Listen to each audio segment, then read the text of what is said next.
Good morning. It is the 26th of August 2025. It is the very last Tuesday of August. Mambo inaenda nyue. Katiba Day coming up tomorrow. Schools are back across the country. Traffic inashika, and we'll be looking at that later. My name is Fred Ndimuli. Karibu sana to Morning Cafe. I'm used to Stanley Nyeringita. No, kuna psych. Leo niko na nimeanza tu ile it's called the Matiangi dance. Matiangi dance. Pole. You don't want to dance Katiba Day. It's a holiday, but you still get to come to work. I know. And as you definitely put it, actually the fact that it is Katiba Day tomorrow, our conversation today on matters small claims court comes at a very interesting time. Because Article 48 says that you as a person, you need access to justice. Now what small claims court really does is ensures that cases zote zenye ziko below 1 million Kenyan shillings are solved within 60 days. Chap kama mmemalizana. Yes, so in the whole spirit of Katiba Day, we'll be discussing that. Also taking a look at the headlines which are going to be forming the basis of State of the Nation. Yes, indeed. And if you look at the Standard today, SHA ripoff. And you like the way they've done 3 words, 3 words with 3 letters each. SHA ripoff. That's the Standard. We'll be coming back to take a look at that. Of course, gloom at 15, matters constitution given prominence as well. You're back to your black up. 10 billion Kenyan shillings fraud plot exposes SHA woes. So SHA back on the front pages. It is the same story kwenye ukurasa wa mbele wa taifa leo, anasema SHA ni sakata juu ya sakata.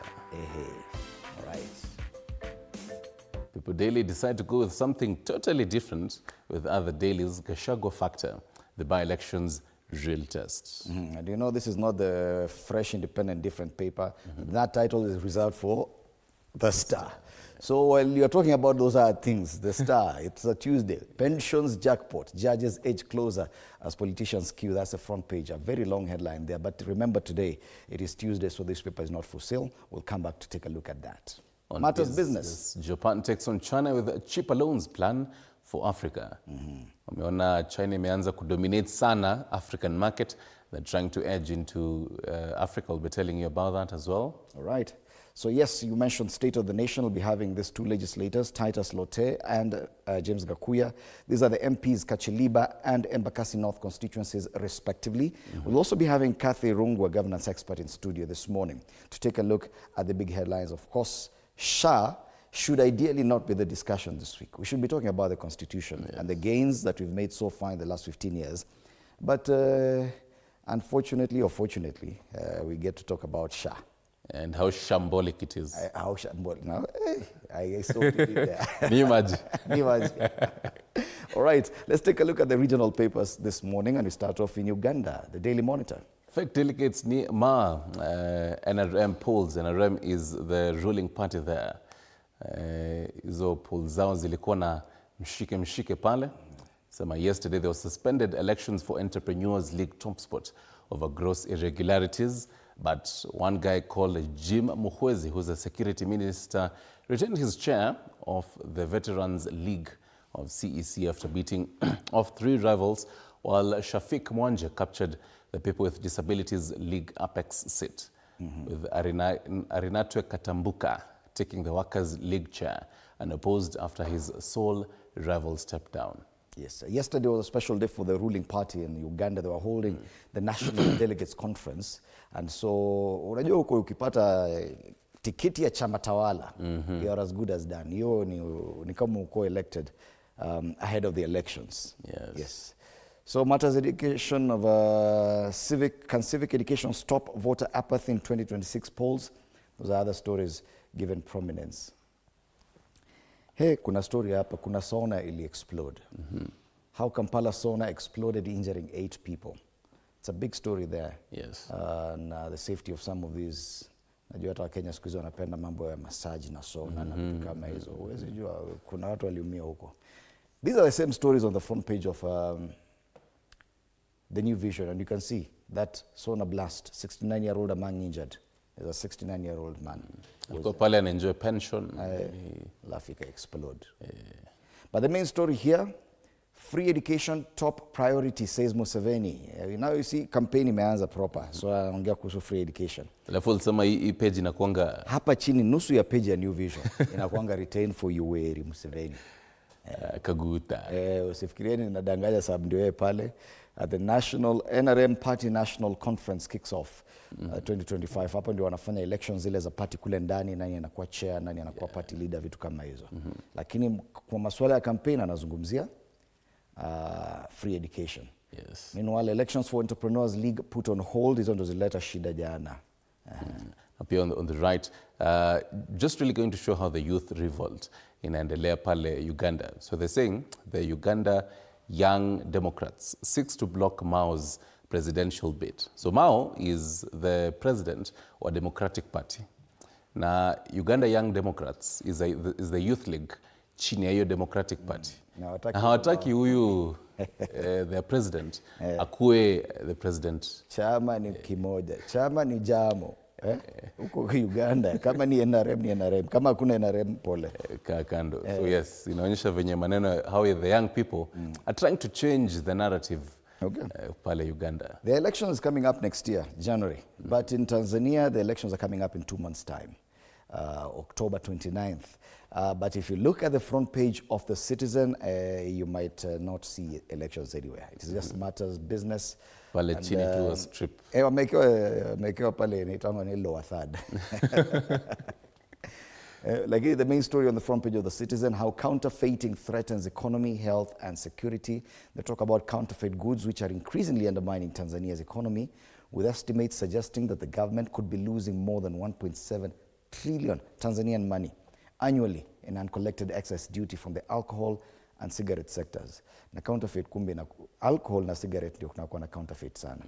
Even in Kenya it's a very big menace. Ukikunywa hiyo unasikia unakuwa mgonjwa. Ninaambiwa hivyo. Nimesikia watu wakisema hivyo tukikunywa counterfeit. Inadaiwa ya kwamba. Inadaiwa. Mimi sijawahi sikia, sijui hiyo maneno. Major winners as shilling rallies against US dollar. That's the Tanzanian shilling. Against the dollar. Unajua sasa value of the shilling against the dollar in Tanzania in April was 2,668. Now it's 2,454. Hapo huwa mnakasirika mkisikia imefika 140, 150. Huko ni 2,000. Thousands. Alafu pale chini bottom strip, former lawmakers speak out after being axed by the ruling party CCM, because ukitoka hiyo ni kama uko nje. Chama cha Mapinduzi. Tuangazie gazeti la Mwananchi. Hapa at least tutapata masuala ya siasa. Umejaza masuala ya siasa hapa. Mikoa 13 yatosa wanawake Chama cha Mapinduzi. Sema 34 waruka kiunzi ndani ya chama majimboni. Kuruka kiunzi, unajua hiyo pale athletics, hurdles. Umefaulu, umeruka ndani. Sema Mara kinara kuwabeba wanawake ikifuatiwa na Dar. Wadau wataja sababu, washusha lawama kwa wanawake. Wamechapisha picha za baadhi ya wanawake hao ambao waliruka viunzi. Kwingineko, ile ndio taarifa pekee la siasa. Swala ya pombe na sigara ndio wamepata. Sema fake tishio kwa uchumi na afya. But you'll realize in the recent past how transport, and particularly now air transport, is a very big story in Tanzania, particularly. Sema abiria wa ndege kubeba mzigo wa tozo mpya. Sema Dar es Salaam, nauli za usafiri wa anga wa kimataifa huenda zikapanda kwa dola 45 za Marekani. Hiyo ni 111,250 Tanzanian shillings kwa tiketi ya safari. Yes, baadhi ya vidokezo pale. Kwingineko, polisi 4 kotini kutuhuma za uporaji bodaboda Moshi. Wanapora hadi bodaboda. Lakini masuala ya siasa yanapewa kipaumbele hapa. Mikoa 13 yatosa wanawake Chama cha Mapinduzi. So these are just some of the headlines making big discussions across the region. I'll be back to take a look at the local ones shortly. Now, you realize as we proceed, the traffic situation, let's give it some time. Let's take a look at the weather first, because it had started to warm up, but then again, jana jioni kulikuwa na kijibaridi proper. I don't know about you, but kulikuwa na baridi ingine serious. But let's take a look at other regions, and as far as weather is concerned, and start off down south at the coast. Malindi, clear skies with periodic clouds. Highs of 24 degrees right now, feels a bit warmer. It will get as high as 27 degrees, which is quite warm. 2.2 millimeters Precipitation, yes, between 9 and 3 p.m. there will be some rainfall kidogo. Let's go further north, Marsabit. In Marsabit County, they say it is feeling like 23 degrees Celsius. That means it's quite warm, and it's going to get even warmer today. The highest temperatures are going to be seeing today is 29 degrees Celsius. Chances of raining today, I doubt, 0.00 millimeters. So it's going to be a hot day. Very hot day in Marsabit. Go to the Rift Valley, stop is Eldoret. It is quite chilly there this morning, 13 degrees.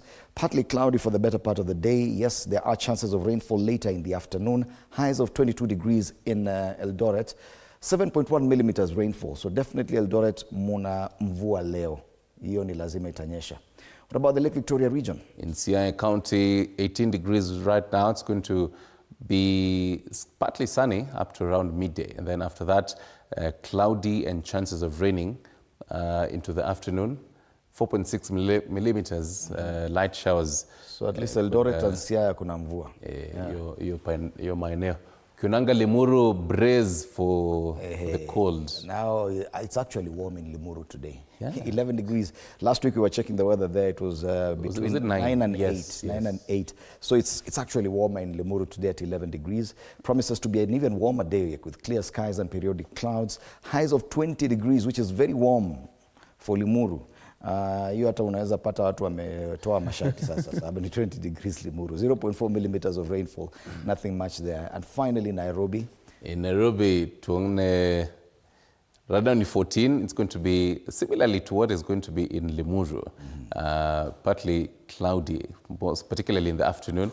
But then you're going to be seeing sunshine for the better part of the day, really. Precipitation, 0.5 millimeters. This goes to show it's really going to be just cloudy. But 23 is actually warmer than what we saw last week. Last week we were just tunachezea hapo 19. 18, yeah. So 23 is very close to the 25 that we're used to in Nairobi. So yes, and it promises to get warmer at 24 as we continue with the week. So we are back to normal weather.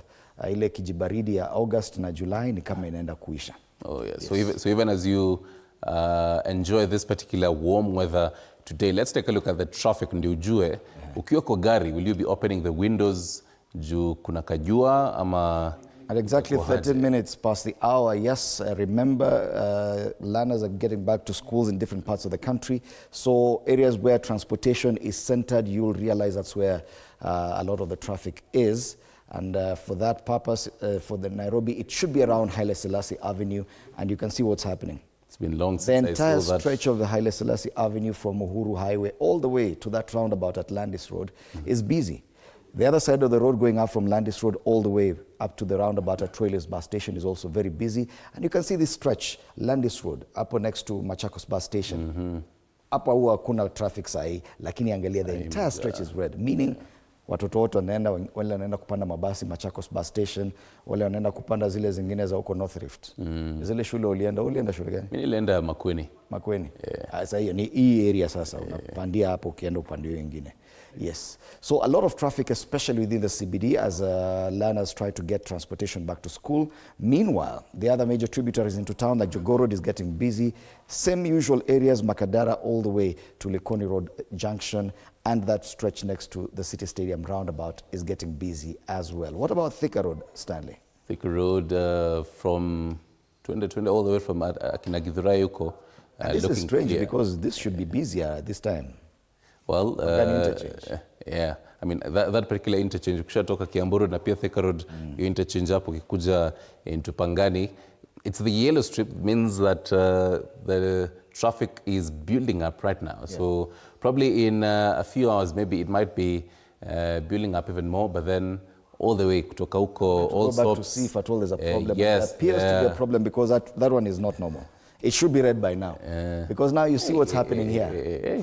There's definitely a problem on Thika Road. Yes. And this is all the way from Zimmerman, Kasarani area. After Githurai, after Githurai, just before you get to Kasarani. Yes. Yes. It is an entire stretch of red. Kasarani roundabout. Yes, Kasarani roundabout, past that, Wende, past Garden City Mall, and there's definitely a problem on Thika Road. That's why, ukikuja just huku before Garden Estate hapo. Yes. This is why ukikuja huku chini hakuna traffic, because it's green at the Pangani interchange. I knew there was definitely a problem. What was Thika Road? What exactly is happening where you are? That stretch between Kasarani and Garden City Mall. This will definitely be a problem. Yes, 2047 is our SMS number. Tuambie leo asubuhi, if you're on Thika Road, how things are looking like. Unaweza tutumia pia picha pale. I think other roads are also clear. Ukiangalia pande ya the western side huko hakunanga shida. Watu are working from home. Watu wa Ngong Road na nini pale Lower Kabete, yes. Let's take a look at the quote of the day.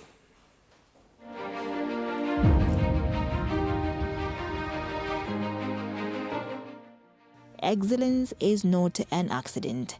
It's the outcome of continuous effort, disciplined action, and the cultivation of good habits that sustain long-term success and growth.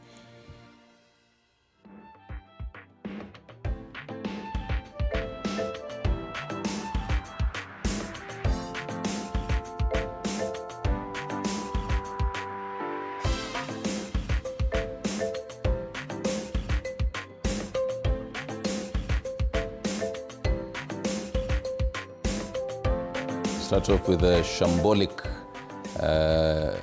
headlines. SHA, rip off. Yes. Hey, unajua kuna mtu alikuja mpaka kahesabu hapa. SHA, 3. And then 3-word headline. Wanasema sleaze loading.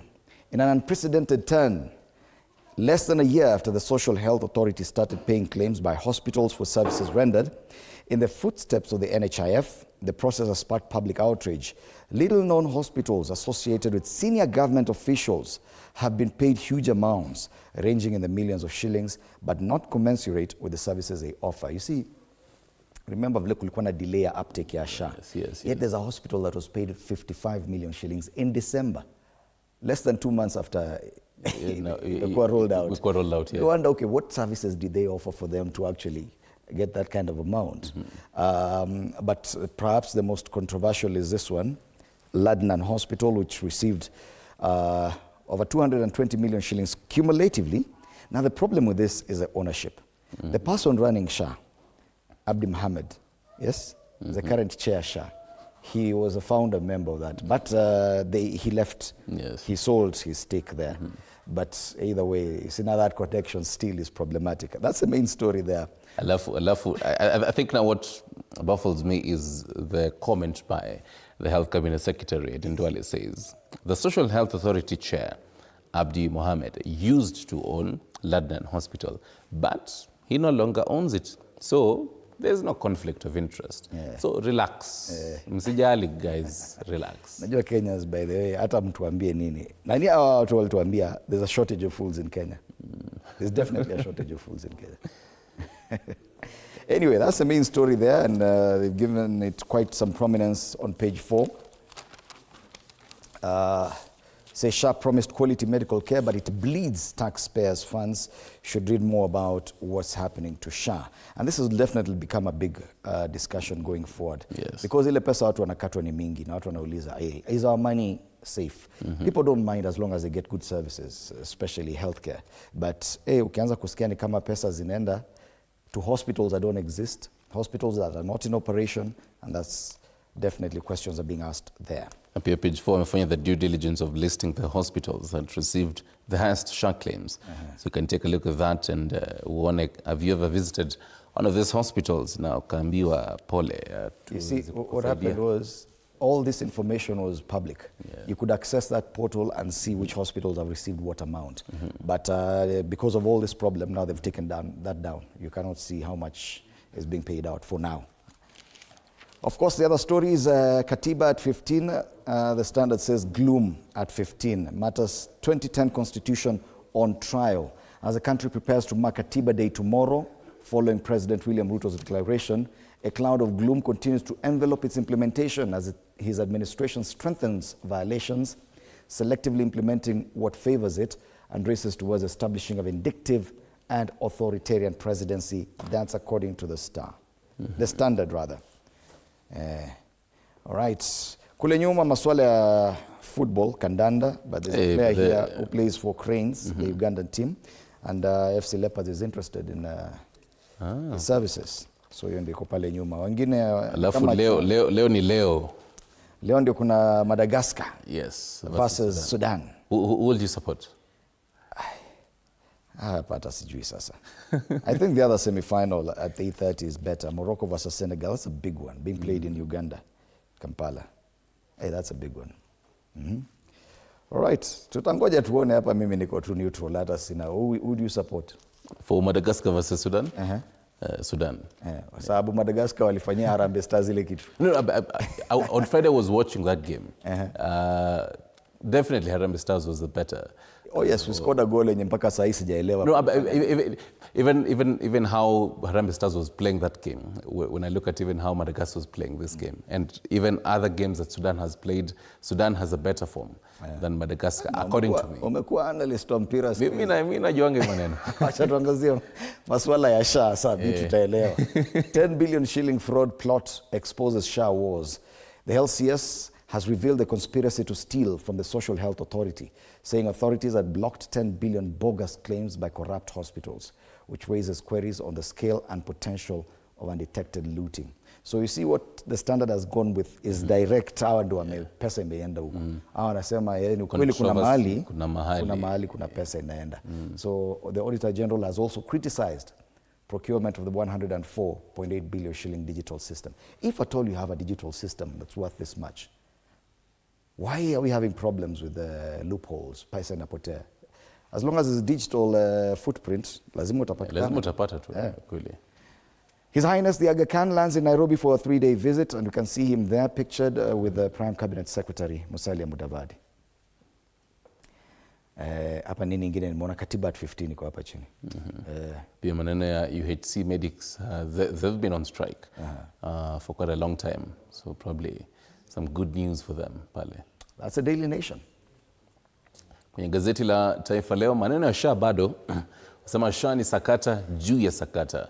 Waziri Duale asema serikali imekataa kulipa shilingi bilioni 10.6 kwa vituo vya afya baada ya kugundua ulaghai kama vile hospitali kuwasilisha madai mara mbili kwa huduma moja na kudai malipo ya kulazwa kwa wagonjwa wasiolazwa. Sema Duale asema zaidi ya hospitali 1,000 zimewasilisha stakabadhi za kitapeli kwa SHA. Yani hospitali 1,000. People just want to steal.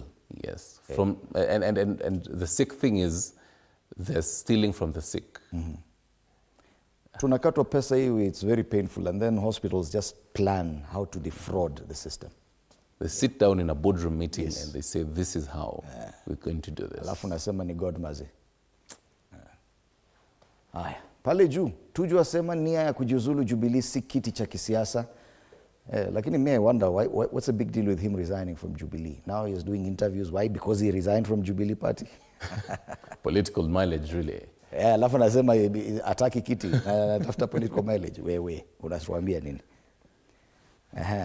Maadhimisho ya Katiba Day ni Agosti 27. Rais Ruto atangaza siku ya kesho kuwa ya kumbukumbu ya katiba ya mwaka 2010. Lakini ukumbuke haitakuwa likizo. Utakuwa ukielekea kazini kama kawaida. Ifanya kumbukumbu hiyo. Pia anauliza kina nani wataingia finali CHAN. Senegali na Morocco, Sudan na Madagascar kwa wapepetana katika nusu finali leo. Kwingineko masuala ya siasa kule Nyanza, vilio ODM inapendelea Were Kasipul. Sema baadhi ya wawaniaji walalamika mwana wa marehemu anabebwa kupata ubunge. But walimwahidi, walisema hii tutakupatia hii kazi uendelee. Na yote ni siasa tu. Hiyo chama ikishaenda hivyo imeenda hivyo. Ndio vidokezo katika gazeti la Taifa Leo. On People Daily, Gachagua factor matters, politics and the return of the former deputy president definitely muddying the waters, the political waters. Gachagua factor, the by-elections real test. By-elections are coming up in November. Na DCP imesema itaweka candidates kila mahali. Hata huko Malava. Acha tuone kutaenda namna gani. DCP takes on Titans. This is the newest party, ready to take on ODM and UDA, which are the biggest political parties in parliament right now.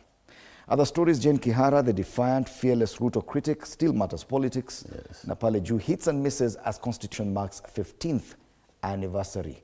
In fact, they insist that their focus is on politics, people and politics. Yeah. Deep state. People Daily. Tuangalie maneno mengine. Now get this, there's a draft law that is going to give lifetime medical cover, diplomatic passports for judges. Na politicians uko kwa hiyo foleni, na hope pia wataland kwa hiyo. Judges wakipata waseme hata me once I become an MP and I leave office, I need lifetime medical cover. This is going to be very lucrative to be a member of parliament. Ile, you're not just looking for at that time. You're vying to be a member of parliament for the long term. Yes. You know, your retirement is sorted. Even if I'm going to, hata kama nitafanya one term, I know I have a diplomatic passport. I'm good. Itakuwa ngumu kiasi. Diplomatic passport for some of these people when tunawajua itakuwa ngumu. Right. So that's the main story there. Yes. Other stories: evicted 8 times in a year inside the toll of queer activism in Kenya. Man wrongly jailed for 10 years over wife's murder gets freedom. And now Fatuma Aidan turned football into a weapon for change. So today being a Tuesday, this paper is not for sale. And it comes with a complimentary MyGov pullout for government tenders and job opportunities. So grab yourself a free copy of The Star. Hata kama wameandika bei hapa, fresh, independent, different, leo ni bure. Yes. On the back page of this daily, there's a very interesting story. Sema KCB coach Matano, Robert Matano, and sema fans should spill the Chan passion into Kenyan Premiership. And I totally agree with him. On Friday, I was at Kasarani Stadium, and I can tell you, and actually, the age gap that was there was between 18 to around my mid-20s. There were so many young people there who came to watch that game. And the whole dream is if we can actually channel sports coach Shabana, Muranga, yes. Yeah. And actually people now starting to know by name the names, because we don't even know the Harambee Stars players by name. Yes. Right. At least watu wameanza kujua. So anza kujua your Shabana FC players now. Okay, tukimalizia Business Daily, Japan takes on China with cheaper loans planned for Africa, financing to be redirected from Southeast Asia. China overtook Japan as Kenya's top foreign lender in 2013, and Japan is trying to overturn that. Will they be successful? Rising prices fuel smartphone financing boom. Watu wanatafuta simu kweli kweli. Yes, me included. Yes, hata unataka simu ingine. On the ticker, BOC Kenya net profit up 169%, and T-bill stock drops by the largest margin. That's business. Tuangazie wachoraji wanasemaje. Just a reminder, Titus Lote, James Gakuya, Kathy Irungu, our panelists for State of the Nation. Yes. In a short while. Karakacha sasa, tuko na about a minute or so. Karakacha is reflecting on what is on a number of the dailies. Here, the Star mirroring what is on the front page of People Daily today. Gashago, I am back. The Gashago factor, getting into, and I love how they're drawing parallels to what is happening in maneno ya Chan. Yes, showing how he is back on the pitch. Na kila mtu anamwangalia. Yes, some are quite happy to see him, probably. Some are shocked. But you can actually see, according to this cartoonist on the Star, all eyes on who? All eyes on him. Yeah. All eyes on Mika Tupac. Ndio kuingia sasa. Aces Arusha. Aces Arusha. Daily Nation. We're coming out to play. This is a Kenya moja team. Hapa unaona Babu Owino wa Mushomba na yule mwingine SG. Yes, Sifuna mwingine. Sifuna alisema yeye hata sign hiyo statement ya kusema Ruto again haizi. So they're looking at the main boys. Yes. On this other side now Aseba, we are coming out to play. That's the Daily Nation, Matters Politics. Kwenye gazeti la The Standard, Gamzo. So this lady is the weather lady, anaangalia weather forecast ya Kenya by elections. By elections 2025, na according to forecast yake anasema it will be pouring with lies and promises all over except isolated thunderstorms of violence and scattered clouds of bribery. Meanwhile, Katiba at 15. Yes. That's a Standard. Finally, People Daily. Hapa there are 4 frames, a caricature of the president and a dog. So inaitwa Ruto and his parliament pet. So unaona anambia sit, inakaa. Jump, it jumps. Back, it backs. Then the last one I said, I don't blame you. You're corrupt. Ule mbwa amebaki pale amepigwa na butwa. Unajua butwa ikushiki inakupiga. Alipigwa na butwa. Hapo aliwageuka sana. Yeah, so these are just some of the big conversations. Of course, the SHA ripoff plus Katiba at 15, just to look at the 15 years of the 2010 Constitution and taking stock of some of the progresses and the clawbacks as well. So do interact with us at TV47 Kenya on Facebook, yes, TV47 Digital on X, and also when it comes to YouTube, yes, TV47 Kenya. And because we could promise watu tutarudia tena maneno ya traffic ndio ujue, because earlier there was quite the snarl up from Thika Road. Okay, at least now we can see that the Pangani interchange is getting busy. There's a whole stretch of yellow coming all the way from the Utali Drift into the Pangani interchange and proceeding on to Murang'a Road. But the problem was much further up Thika Road. Let's see if at all it has improved. Areas around Kasarani, hapa kuna shida bado. You can see now the stretch is going as far back as Kahawa Wendani, Kahawa Sukari. That whole stretch from KU on the road going to town, there's a whole stretch of yellow and red there. It's extending past Githurai, past Kasarani. Kwanza hapa hivi Kasarani yote ni red. So that means if you're living from around Kasarani, Roysambu pale, utapatana tu na traffic jam hapo. Kama uko Ruiru, pitia bypass. Yes, if you can get to Kiambu Road from Ruiru using the bypass, it's better for you. Ama ambia boss leo bypass ingine ya Eastern bypass utoke uko mbele, because Thika Road is at a standstill for a very long stretch. Na hiyo piga uambie mdosi. Mwambie leo itabidi work from home. Nitakuja for lunch. Jogoo Road also building up all the way from that Buruburu corner. Alafu hapa town sababu watoto wanarudi shule. Unaangalia? Machakos bus station imeshikana proper. The entire stretch of Landis Road heading towards town. Haile Selassie Avenue on both sides from Landis roundabout to Uhuru Highway. It is busy. Why? Because people are going back to school. All right, so that's the traffic situation. Huku wengine huwa wanasema ni watu wa working from home, hakunanga traffic huku. Pande ya Ngong Road. Ama Karen huku na Ngong Road na Langata Road. Hakuna pressure. All right, so that's the traffic situation. We might get a chance to take a look at it later, but for now, State of the Nation coming up after the break.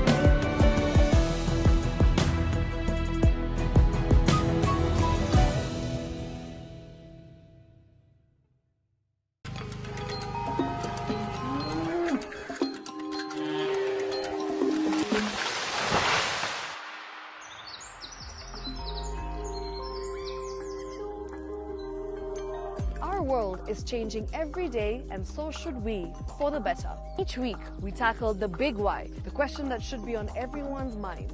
Why isn't this fixed yet? Deforestation, global warming, and the adverse effects of climate change. The future isn't just something that we inherit, it's something that we create. Join us on The Green Fix as we tell the stories of those who refuse to give up.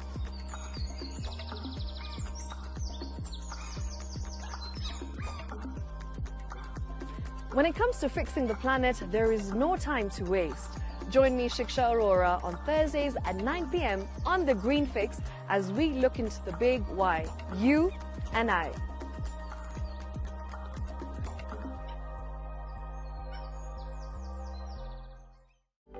For comprehensive information and education on your health, Body Garage is here. Don't allow anyone to pluck out your good tooth, as long as it is strong and stable. Cancer doesn't start today and you get the symptoms tomorrow. By the time you pick it or the time it is manifesting in you, probably will be there about 5 to 10 years. The eye is the window to the rest of the body. Don't forget to stay hydrated. And of course, you at home do take your water. So the ultimate test is actually you check your urine. Your urine should be clear. Clear like the water? Yes, should be able to see the other side of the urine. If your urine is colored or has changed color, you cannot see the other side, then you have not taken enough water. Don't forget regular health checkups. Early detection saves lives. I want the message be, we can prevent cervical cancer. We prevent cervical cancer in several ways. You have young girls and even somebody who's above that age, you can pay at least every 3 years. Somebody should have a pap smear done. If you are 40, 45, 50, going upwards, once a year, please go see a doctor. Yeah, it's just for normal routine maintenance.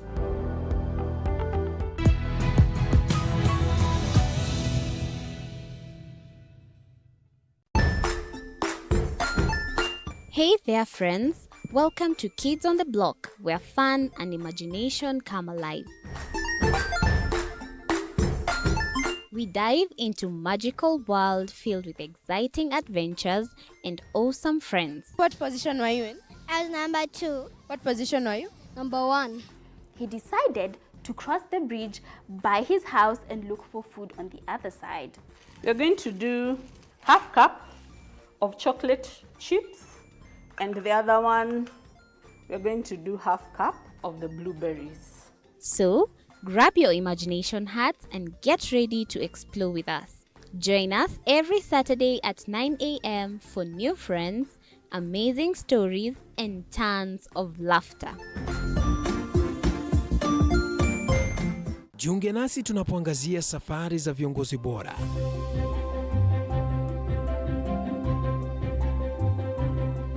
Kutoka kwa ushindi mkubwa hadi masomo magumu. Wakati wetu kwamba wasichana si wa kusoma, ni wa kuolewa, ng'ombe ipatikane, wazazi wakuwe watajiri. Tunashughulikia yote. I wish I were a better investor. My parents taught me how to look for things for myself. Tazama Mfahamu Kiongozi, ambapo kila kipindi kimejaa maarifa, mikakati na hadithi za kukuza azma yako. For me to succeed, I have to fight. Kila Alhamisi saa 1:30.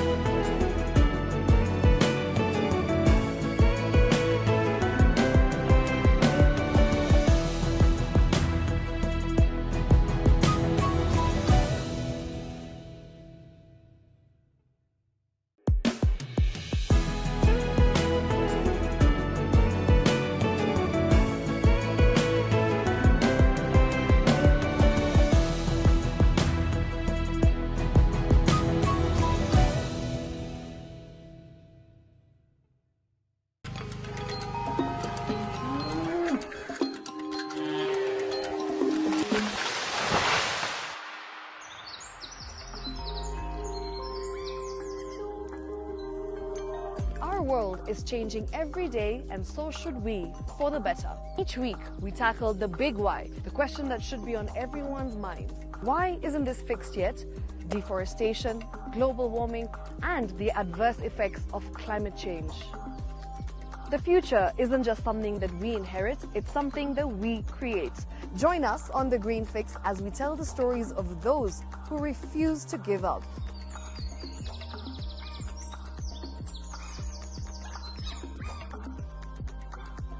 When it comes to fixing the planet, there is no time to waste. Join me, Shiksha Arora, on Thursdays at 9 p.m. on The Green Fix as we look into the big why, you and I.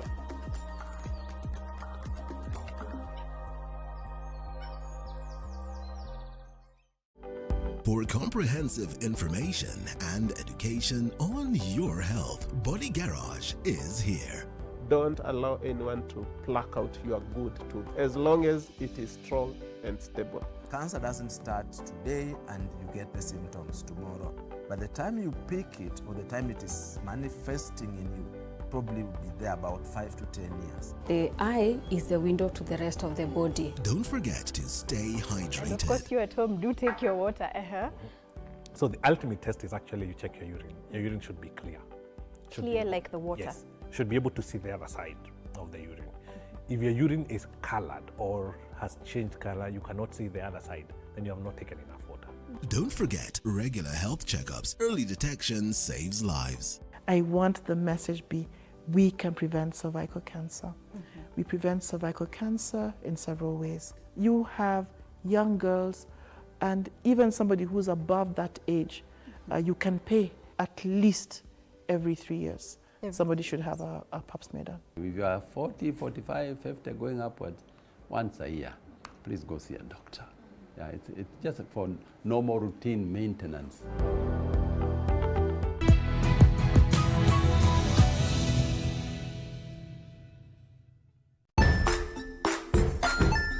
Hey there, friends. Welcome to Kids on the Block, where fun and imagination come alive.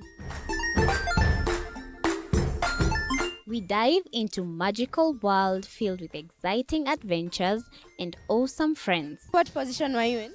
I was number 2. What position were you? Number 1. He decided to cross the bridge by his house and look for food on the other side.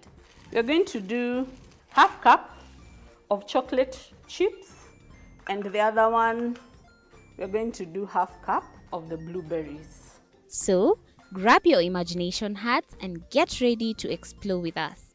Join us every Saturday at 9 a.m. for new friends, amazing stories, and tons of laughter. Jiunge nasi tunapoangazia safari za viongozi bora.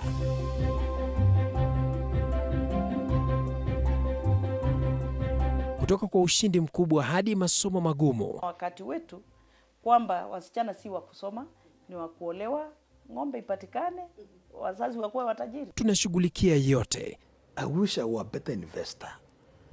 My parents taught me how to look for things for myself. Tazama Mfahamu Kiongozi, ambapo kila kipindi kimejaa maarifa, mikakati na hadithi za kukuza azma yako. For me to succeed, I have to fight. Kila Alhamisi saa 1:30.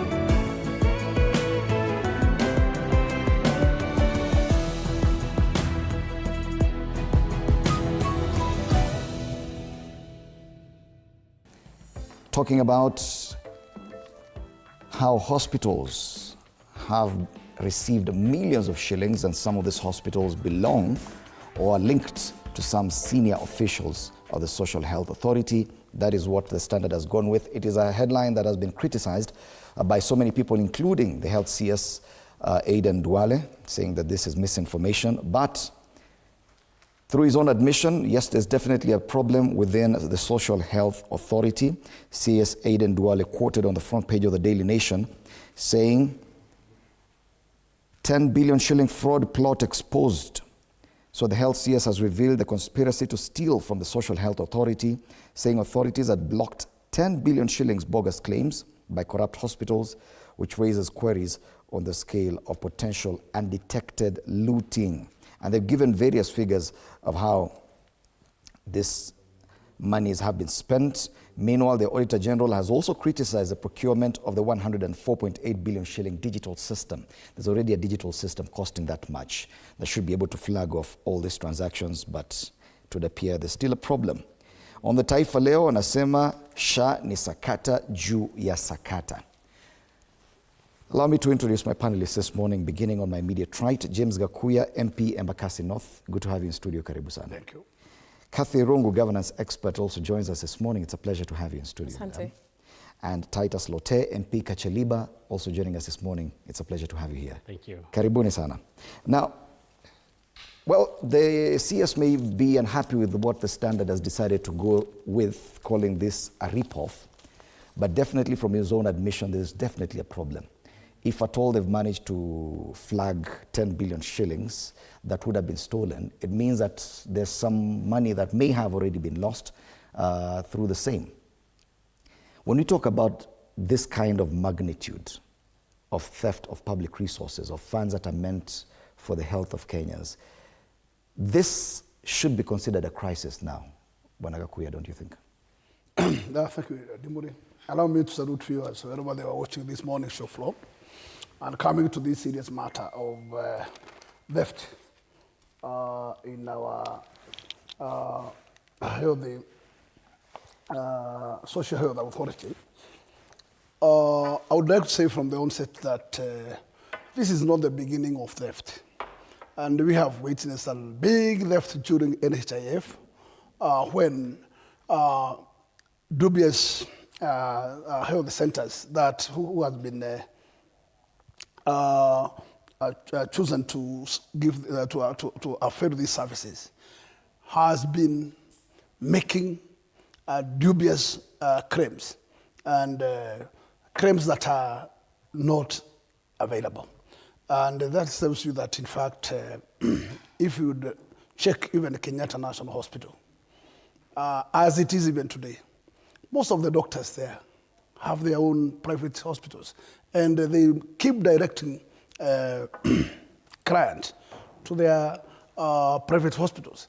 And most of the time you realize that there are crises of even medicines when the doctors allege for a cartel that there is no medicine within the government premises and directing a client to their own private hospitals. So it's a big scandal, and as we speak, it is possible that most of the maybe probably senior staffs within this particular SHA still have their own private hospitals out there. I think that, in fact, it's wise for due diligence to be done to know how those who are very close and those senior staffs, whether they have any relationships with such kind of private services outside. But I would say, generally, this has been a mission, and it is very clear that, especially in what we call public hospitals, we have this kind of thread where the staffs and the senior staffs have their own private facilities. Mm-hmm. And they enjoy those private facilities, and that's why you find medicines comes, but the medicines escape from the window, yes. And you can't find proper services in the public hospital because those who are inside are the ones who mismanage everything so that they can earn from backdoor. Yet the argument, yes, yet the argument was that SHA was going to come and remedy whatever was wrong with NHIF. But an attempt to steal 10 billion shillings is not subtle by any standards. Yeah. This is an intention to steal from government within 1 year. Don't you think that definitely this should be considered a serious problem now? I mean, first of all, thank you very much, Indimoli, for having us this morning. It's such a serious scandal. But did we expect any better? Because, from the onset, I think citizens and even leaders from various sectors asked a lot of questions about SHA and how it was going to be executed for that matter. I remember even the religious institutions, and in this case I'm talking about the hospitals that are run by the religious organizations, they came out and asked a lot of questions. I mean, it is sad that that is the state of affairs. And for me, what is even worse is the fact that the cabinet secretary seems to play a game of, I don't know what is happening. And it is also very unfortunate that in this country, the executive or the people who are actually in positions of power and authority to make sure that things run, will always come out after something has been unearthed and act like they didn't know that these things were happening. I mean, if the cabinet secretary, Mheshimiwa Duale, didn't know that this was happening, at what point did he realize that the hospital, one of the facilities that has been flagged, called Ladinan, did not belong to the chair of SHA? There are so many questions around this whole issue. And it is very wrong to actually play games with the health sector, because if you look at Kenya today, I think most of our countries and tremendous, very, very many people are suffering from what we call non-communicable diseases. And there's a day, I think about 3 weeks ago, there's one gentleman who made headlines, and I believe he's from the county of Nyeri, and he said that he visited a facility, he's a cancer patient, and he couldn't get services. And immediately, I think the cabinet secretary and so many other people from government said that he was lying. So we are playing politics with very, very grave issues, and it is really unfortunate. Right. It is very unfortunate. Bonalote, the fact that we can see the CS denying some of these allegations that some senior officials could be linked to some of these hospitals in itself says a lot of things, because one, that definitely questions will be asked, even if this chairperson on the front page of the Standard, even if he sold his stake in that hospital, definitely there are some serious questions about conflict of interest because of that relationship. Is it right for the CS to be the one defending people, or should he allow the agencies that are tasked with investigating such relationships to go and do their work? Well, thank you, Indemoli, and thank you for allowing me and my panelists to be here. I think we are talking about a very important matter. There are several important matters in this country, including education, and health is one other important matter. I know we've discussed scandals in education. I saw last week we had that as well. And this is another one for this week, and probably we're discussing health issues. But one thing that I don't want that to get lost about is the fact that Kenyans, since the time when Kibaki came into power, have actually been looking for a solution to how Kenyans can be able to be treated in a more humane and cost-effective manner. And I remember when Charity Ngilu was the Minister of Health, she tried to bring up this kind of health insurances to replace the NHIF, which was actually riddled with a lot of issues. And during Uhuru's time, the last president before William Ruto, we also had some bit of strides towards it. And I think this was just about to get into it. This SHA was going to be a game changer.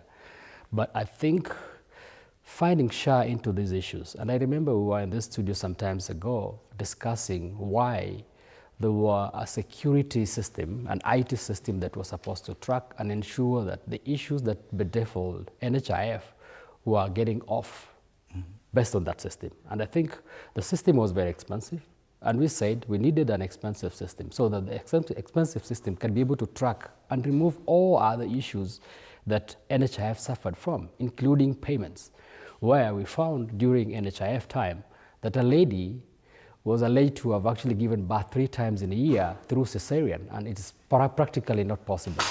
So we thought with this kind of a system that was procured, I think it was 12 billion shillings, we were not going to see this kind of issues.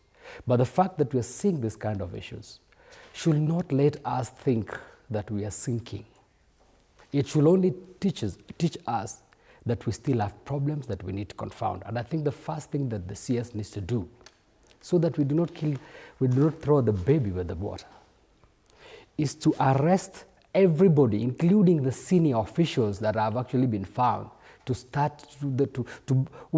who are found to bring the issues that we are trying to run away from NHIF into SHA.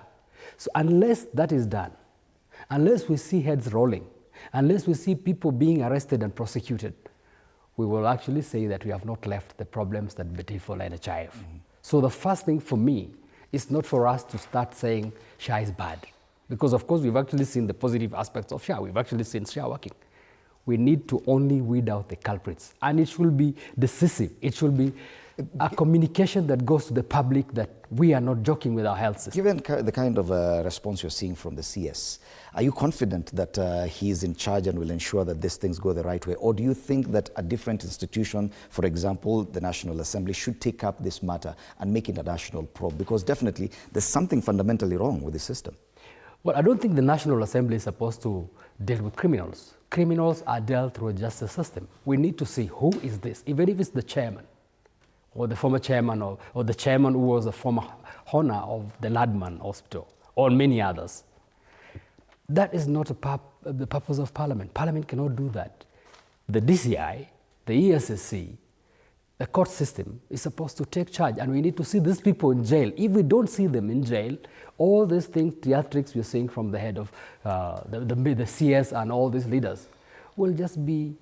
Yet the rhetoric has all along been that SHA is not working, while others say SHA is working. Well, SHA, basically, I'll tell you SHA is working. I've actually given an example of how SHA is working. But what I'm saying is, let us not allow this kind of people, because these are individuals. We have mentioned names, from the CS himself trying to defend or trying to deflect this issue, to the people that we've mentioned as either the owners or the former owners of hospitals that have siphoned funds, plus the CEO and the leadership. Those are the people that we want to see suffer, so that Kenyans don't suffer through a health system that was about to work. Bwana, now the question is, are you confident that this CS, who is quick to deflect this discussion about ownership of hospitals, is quoted there on the front page of the Standard. If that is his approach, will we ever get the culprits? First and foremost, it's wrong. And from the onset, it is wrong and totally wrong. Our CS should not be seen jumping to protect and defend an official. There is mechanisms, as my panelist has alluded to, and what the CS should have done.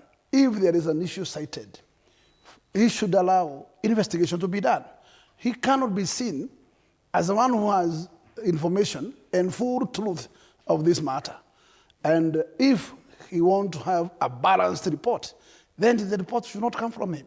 He should wait for an investigating authority, do its research, and report back. And if the officer is clean, he would be cleared by the report. And that's when he can lament that this fellow is not a director of that particular facility. But let me tell you, if you are a director today, you can switch from the director and put somebody else to represent you. So you are out, but you are still in indirectly. So how can we know whether the same fellow still has indirect? If he's not direct, what about indirect interest in that facility? And why should the CS be seen coming very fast and quickly defending the same fellow? It means he knows more than we know.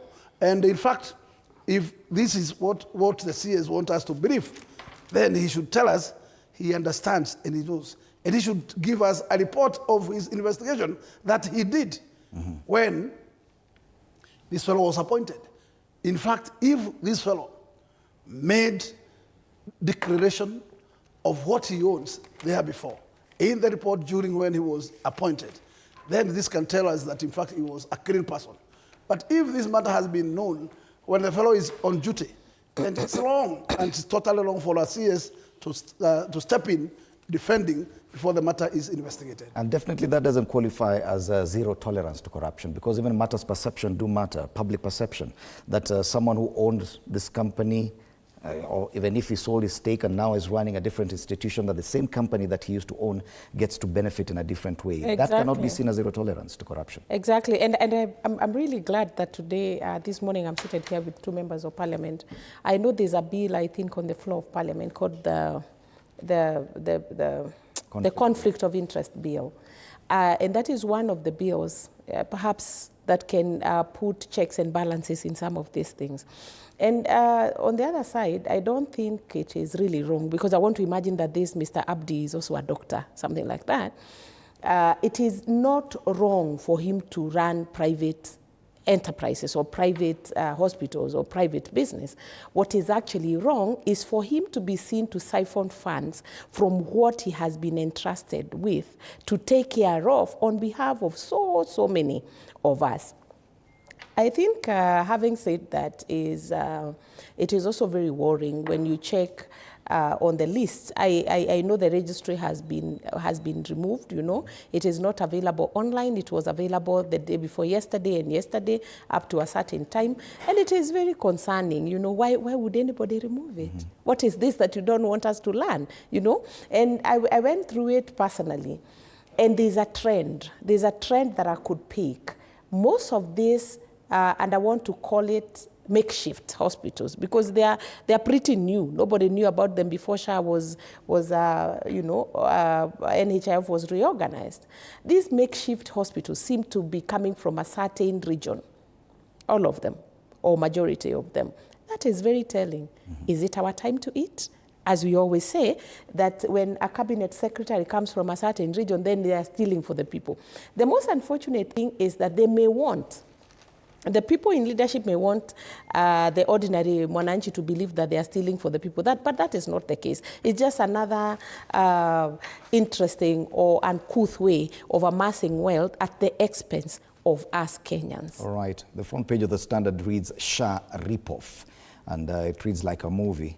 It's one of those very big conspiracy theories, but if at all it's found to be true, then this is definitely a crisis in as far as our health and our social health authority is concerned. That's a big one on the front page of the Standard, and the Daily Nation quotes the CS admitting that there have been over 1,000 attempts to try and steal over 10 billion shillings from the fund.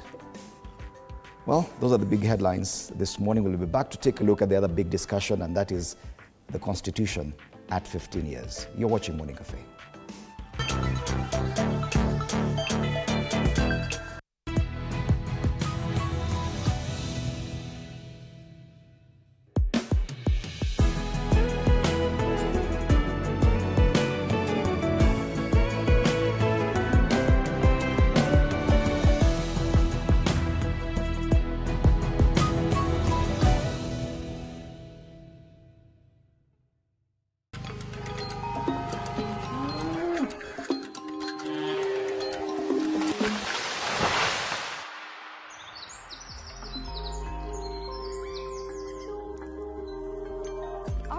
Is changing every day, and so should we, for the better. Each week, we tackle the big why, the question that should be on everyone's mind. Why isn't this fixed yet?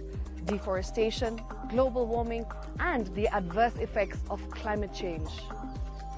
The future isn't just something that we inherit, it's something that we create. Join us on The Green Fix as we tell the stories of those who refuse to give up.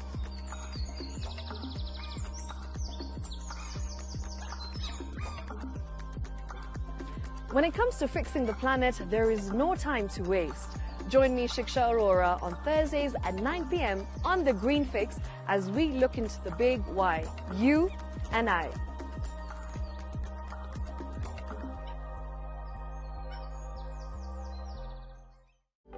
For comprehensive information and education on your health, Body Garage is here. Don't allow anyone to pluck out your good tooth as long as it is strong and stable. Cancer doesn't start today and you get the symptoms tomorrow.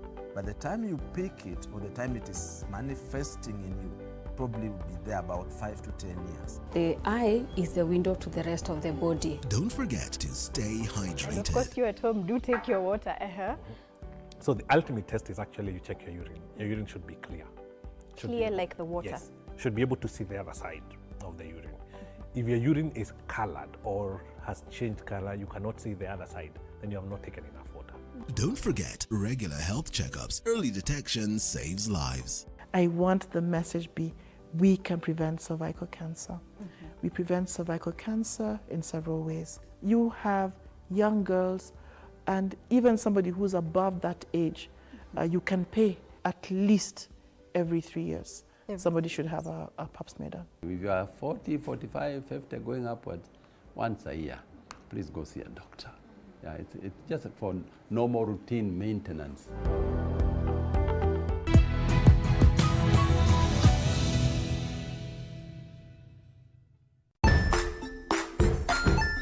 Hey there, friends. Welcome to Kids on the Block, where fun and imagination come alive. We dive into magical world filled with exciting adventures and awesome friends. What position were you in? I was number 2. What position were you? Number 1. He decided to cross the bridge by his house and look for food on the other side. We're going to do half cup of chocolate chips, and the other one, we're going to do half cup of the blue.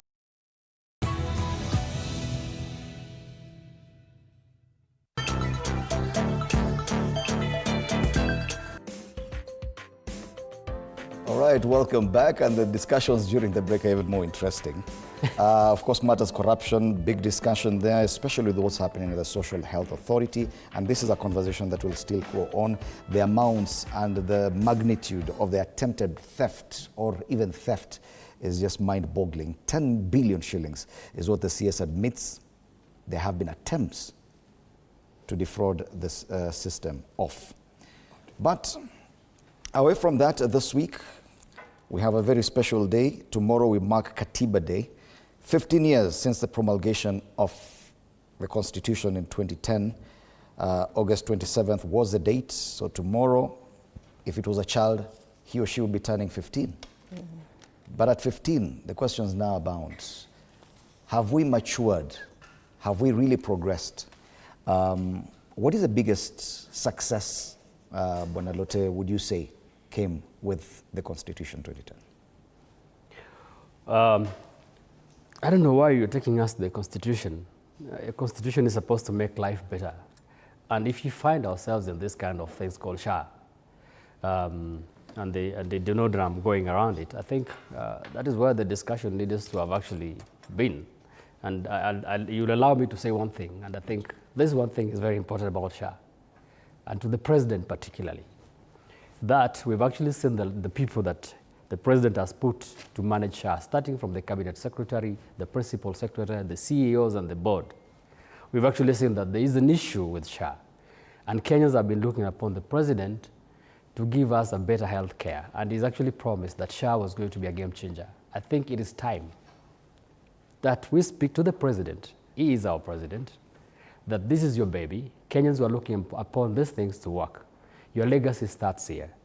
If nothing happens to the people that are trying to mud this thing, then I think the president, you are throwing your legacy into the mud. Please, can you take charge and ensure that the culprits that are trying to soil SHA, that are trying to bring back Kenyans to where we came from, are actually arrested, publicly announced, and publicly detained. People need to see heads rolling. Mr. President, unless that is done, I think you're putting a stake to your... But if you talk about the president and corruption, he made a very serious statement against Parliament. You have been demanding that he names people so that they are arrested. He hasn't done that. Yeah, and the reason why we continue to call, the fact that he's able to say there is corruption in Parliament is a very good thing, is a very positive thing, because there's no president that has said that before. And then we need action. Beyond talks is what we want to do. As members of Parliament, we've actually asked him, because we do not want the whole Parliament to be mad with allegations of corruption when we know it is not the entire Parliament. Personally, I don't think I am corrupt. I have never. And even when the list comes out, you will never see my name in there. So we asked the president, please, can you clean Parliament? You've got the information. Let the corrupt parliamentarians taken through the justice system. The end of the justice system in this country is for us to see people in jail. Let that also happen here. And I think if the president starts to put action into his talks, we're going to see a better country, because we've got better systems, we've got better facilitation for this nation to move forward, and one of the facilitator is the Constitution, which is now turning 15. So for us to talk about the Constitution, the very big document written, very nice document written, unless there is action on this document, okay, we will always find ourselves in problem. And I agree with you that there's one more, probably something that we can try and address in as far as corruption is concerned, that when it comes to action, we pay lip service to a lot of these issues, but when it comes to action, that is where we fail. We've seen over again and again the ODPP withdrawing charges from court about big-time fraud. Yesterday was one more instance where that case for the Kenya KNTC, more cases were withdrawn. What does it mean? That theft was definitely committed, but there's no one who's made to answer, Bwana Gakuya.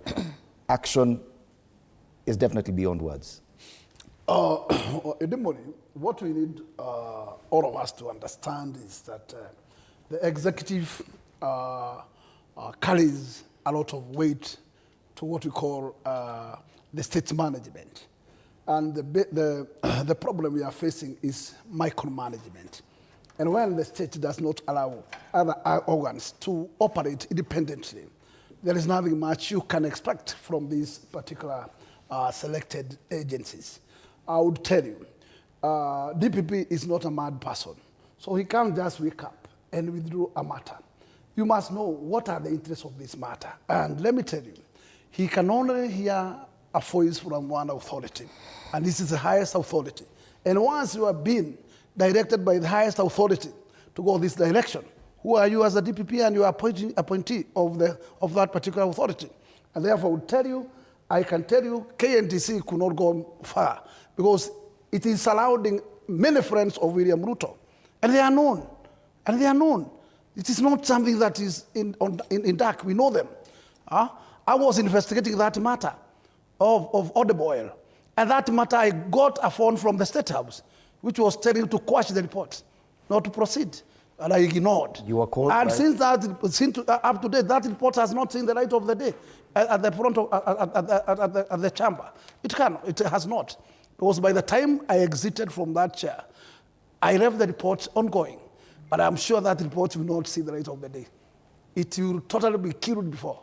And that's why, with the full authority of KEBS, which condemned that particular commodity, that commodity still finds its way to the market.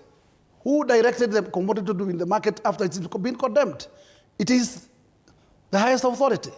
After that, those suppliers, in fact, in the last, what we call supplementary, the budget was put to clear those suppliers. So they are now paid even after supplying that commodity, that which was condemned. So I can tell you, this country is only long when you are on the wrong direction and not be part of the system. But if you are part of the system, nothing will take place.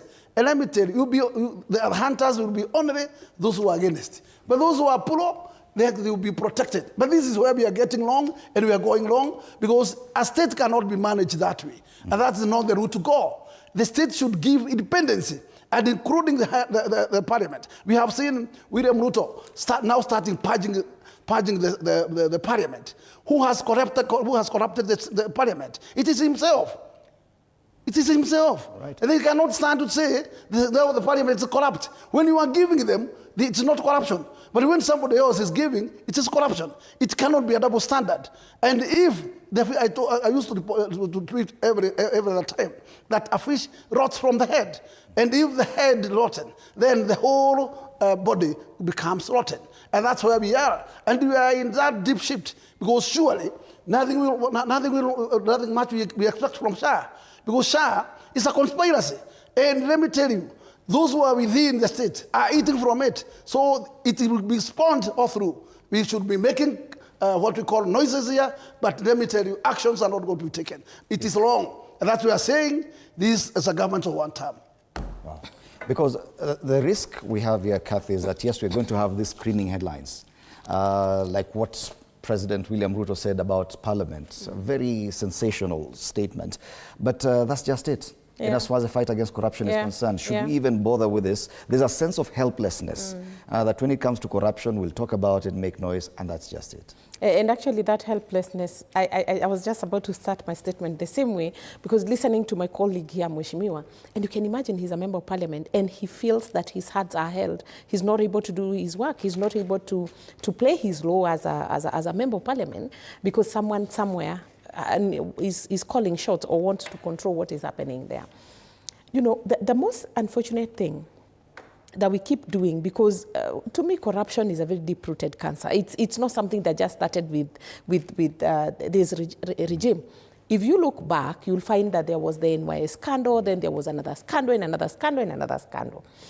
The most unfortunate thing is that it is only wrong. Corruption is only wrong when it's being done or being committed by others, and that is where we get it wrong.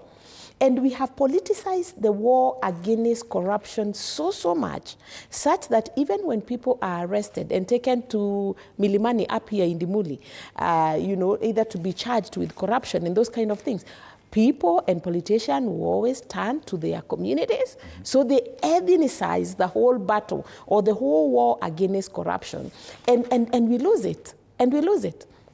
You just mentioned about the ODPP and maybe even the other arms of government and other organizations like DCI. The problem with those institutions is that we have not allowed them to work independently. That's where the problem is.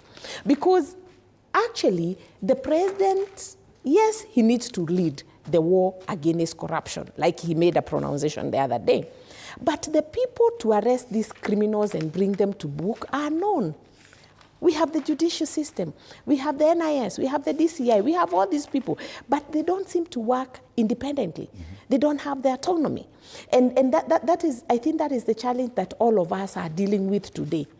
When this regime took over in 2022, I was very shocked when I saw it is like part of the assignment of the government was actually to release people, you know, to set people free. People who had been charged, and we know them, assets that had been, frozen.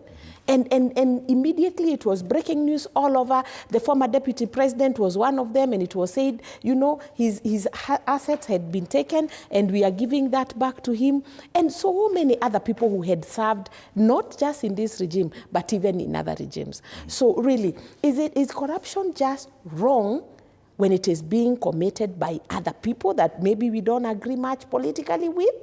If we are going to win the battle, the war against corruption, then we have to treat everyone equally. All right. Whether you're in the executive, you are in the legislature, wherever you are, we need to feel that justice, whenever we talk about justice or someone being brought to book, then it needs to be an equal approach. All right. And even as we talk about the Constitution at 15, this document was supposed to have remedied a lot of these things. Most of these independent offices are provided for in this Constitution, independent commissions, the ODPP, DCI, ESCC, all of them.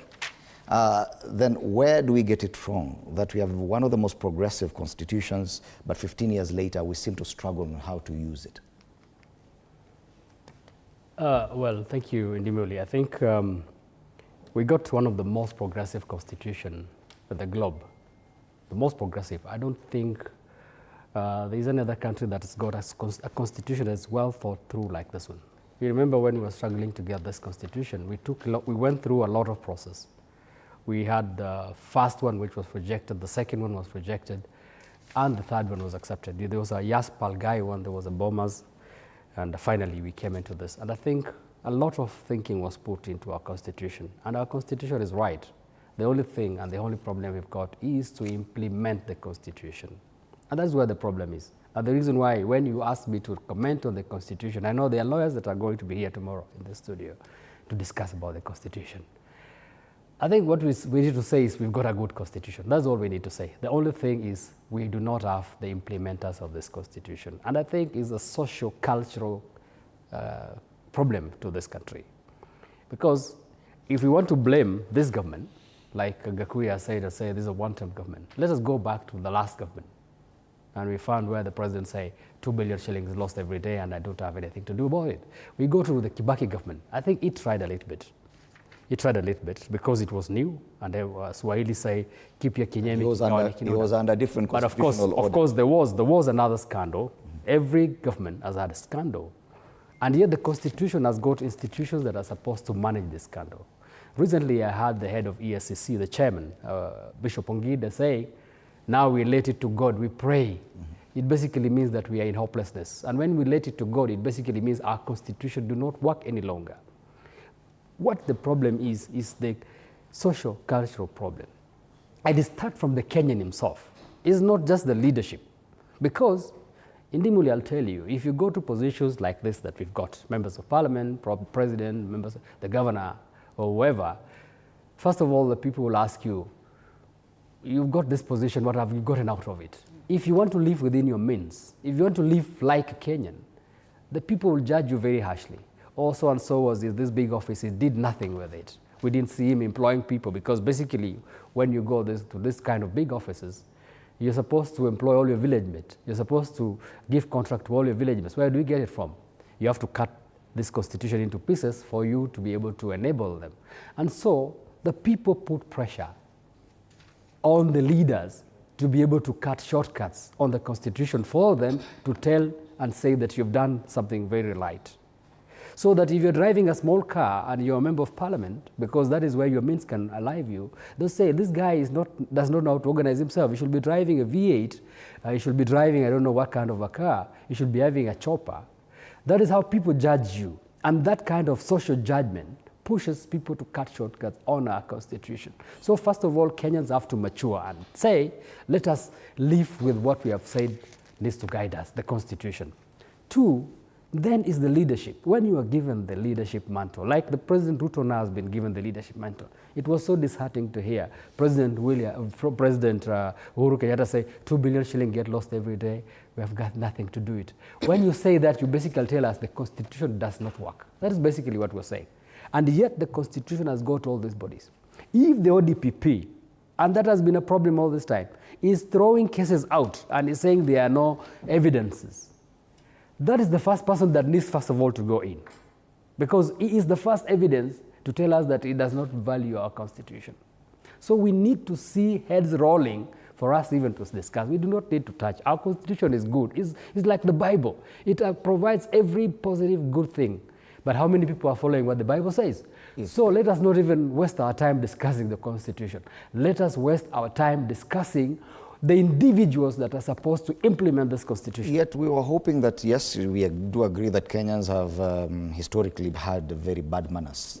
And we were hoping this document will come and at least change that. But it would appear that 15 years later, Bwana Gakuya, we found ways of ensuring that we defy this Constitution and without consequence. Yet it was supposed to be foolproof, that we were to stick to it. Do you get that feeling that now we've become very clever and we know that we can just defy the document in complete defiance and nothing will happen to us? In fact, in the morning, as a nation, we have an obligation. We have a duty to defend the Constitution, all of us, including the head of state. The head of state takes oath to protect the Constitution, the people, and the properties of the people. And that is the key oath to a government that actually is sworn in after an election. It is wrong and totally wrong when things roll negatively or on the opposite direction, deliberately, because what the duty of a human being, because you are being given power by the people. This is not a government which has been under the revolution. It is people-driven election. And once you are being given that power, you should be seen working towards a direction of obeying the Constitution you are sworn to protect. But today, let me tell you, we are in jungle. Things are happening haphazardly. It's like we're in a banana republic. You can't imagine that another day we are coming from airport. In the dear presence of security officers, Mombasa Road was closed on a daytime, so that we close all motorists not to enjoy, because the government has an ulterior motive. If the government, which is under the executive, is on these cheap actions, where are we? Because how can a road be closed by goons in the present grey presence of security officers? How can this be? Are we still in Kenya? Are we in jungle? Are we under the path of Constitution? Or have we lost the direction? What do you want to earn? When you close a road, houses have been constructed using taxpayer money. No, it's nobody's money. But you can allow goons to close roads on a grey day. Where is the government, which is supposed to protect people and their property and the Constitution? It tells you we are lost. And when I say about one term, it's because a government is given a duty to lead, and they have failed to abrogate the Constitution. Yet even members of parliament have also swear to defend and protect the Constitution. But they too have defied some key sections that benefit them. They've chosen what works for them, and what doesn't work for them, they've left. Even they, as we take stock of the Constitution 15 years later, even the National Assembly and the Senate must take blame for the kind of behavior we're showing in as far as adhering to the Constitution. In fact, the only problem, and this I will cite it here on the onset, is the parliament to allow itself to be invaded. Because constitutionally, they are independent.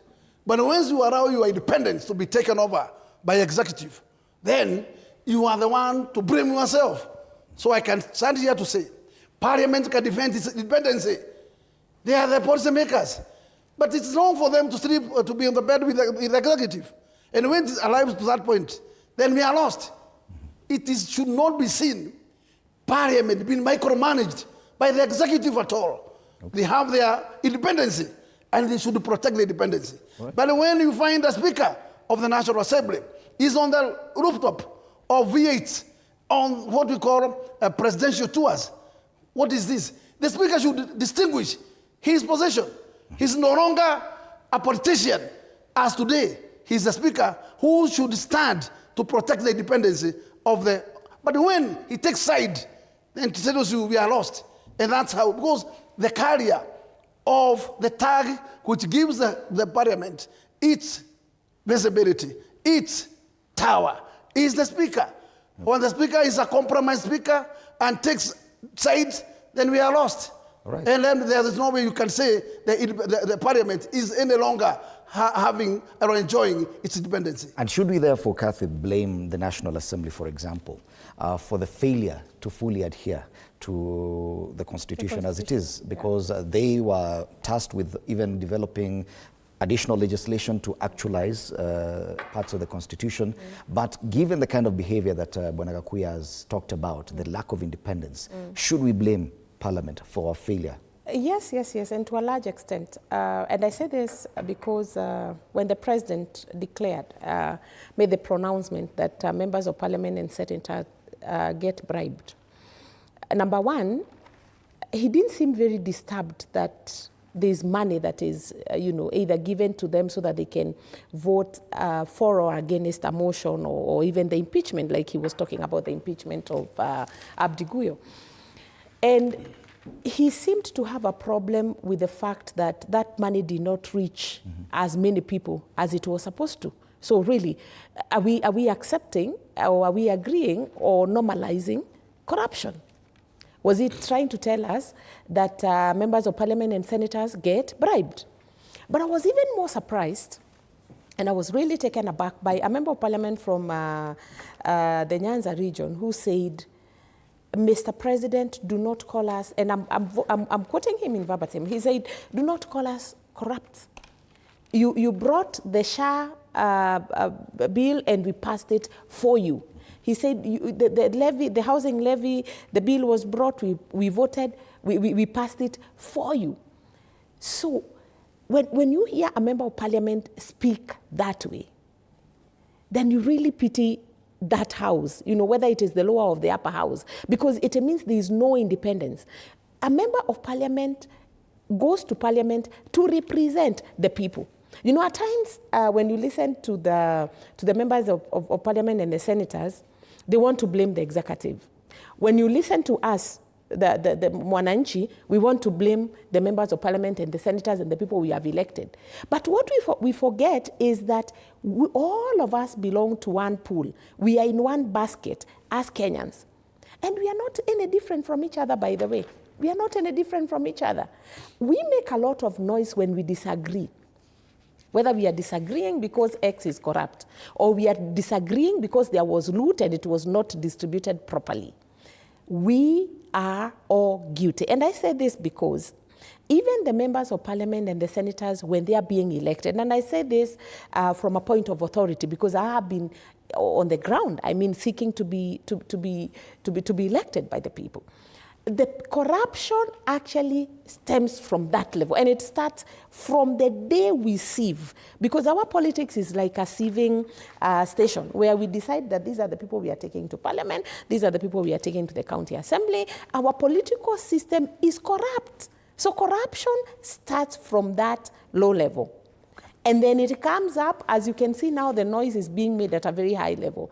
But the fact is, and even our viewers know, that most of our systems, including the political system, the political party, the nomination processes, and everything, is actually corrupted. Yes. Our voters will not vote, in most cases, And where I come from may differ from Mheshimiwa and even from Mheshimiwa here, but where I come from, people put money first. And, you know, basically it's like you have to buy them. And when you think about buying voters in the Muli, where will you get money to buy voters? Mm-hmm. Is it from your hard-earned money? No, most of the time, these are proceeds of corruption. Right. And that is why, in the run-up to the 2022 general election, because I was around, these two gentlemen, because I know the camp where the camp they belonged in, they actually did a lot of church activities and harambis and all that. And that is one of the things that gave them a lot of favor with the people. So the problem starts down there. Right. Let's take a short break. We'll continue this conversation even as we look at the Constitution after 15 years. You're watching Morning Cafe.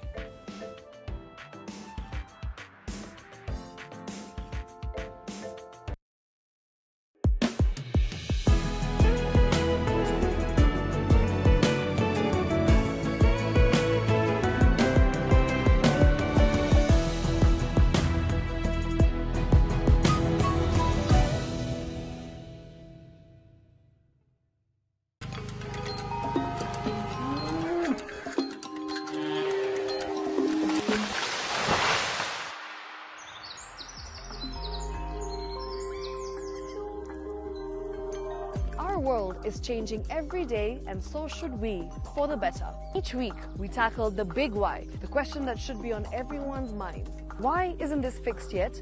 Deforestation, global warming, and the adverse effects of climate change. The future isn't just something that we inherit, it's something that we create. Join us on The Green Fix as we tell the stories of those who refuse to give up.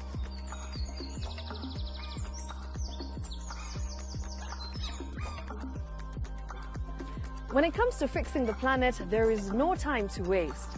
Join me, Shiksha Arora, on Thursdays at 9 p.m. on The Green Fix as we look into the big why, you and I.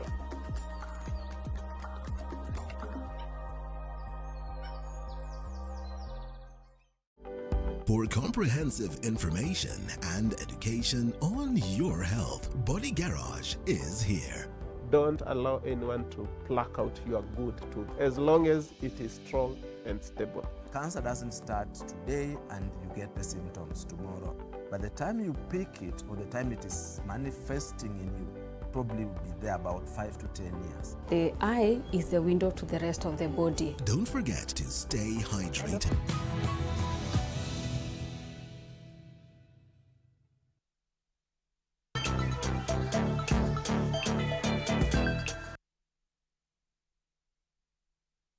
Right, welcome back. You're still watching Morning Cafe on TV 47.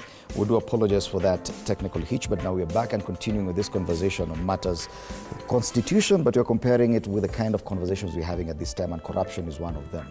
But in as far as failure to implement this Constitution fully, this is where I would want to lay the blame on members of Parliament, Bwana Lote. There's so many things that members of Parliament would have done, but conveniently, whatever was not politically convenient for them, they left it out. Issues to do with the recall of MPs, issues to do with the integrity, Chapter 6, delimitation and review of boundaries, and so many other things that members of Parliament appear to have been the main drivers of the dilution of this Constitution in as far as the implementation is concerned. Do you agree with that assessment? Well, to some extent I agree, to some extent I don't. Because even when Parliament is being given the mandate to be able to give effect to some of the laws that will support the Constitution, this is not Parliament-driven, it is Kenyan-driven. And the reason why, you as an individual can actually petition Parliament to be able to push a particular bill that you find, probably the Law Society of Kenya. These are the people that call themselves the learned friends. They are the ones who know, probably even beyond the members of Parliament, because if you go to members of Parliament, these are people, mixture of people. We have got pastors, we've got imams, we've got professors, we've got villagers. They're all in there. They do not have the technical know-how. But Kenyans of various categories have got technical know-hows, and Parliament has not barred anybody from coming and saying, this is something. We've actually seen sitting as parliamentarian, I've actually seen members coming up with their memorandums and say, please, this I want to be pushed through Parliament. And we've actually been able to push some of those things through Parliament. So let us not only blame parliamentarians. They are not the only ones that have been given the mandate. Kenyans have been given the mandate, but through elected members. So you can approach me if you're my constituent or you're a technical person and say, please, sir, I wish this to go through. This is failing the Constitution. Please, can this go through? And I've actually, as a member, then I can be able to look at it and think it is important. I take it through. One of the main issues is NGCDF. We've got, I'll bring you there, because even that requires public participation. NGCDF went out for public participation, and you see people overwhelmingly accepted that NGCDF is supposed to continue. So it is not just the members of parliament. If we sit in there and just say NGCDF tick, Kenyans will resent, because the Constitution says before a particular momentous law is passed, let it go back to the public for public participation. I've actually seen today the Cabinet Secretary for Treasury is actually asking for public participation, and venues have been published where people are supposed to participate for a law that is supposed to come before Parliament. And then when you go to these halls, you only find 2 or 3 people. And then when the law fails in Parliament, we blame parliamentarians. Where were you when government money is being put to publish, to set up these meetings, and you do not attend?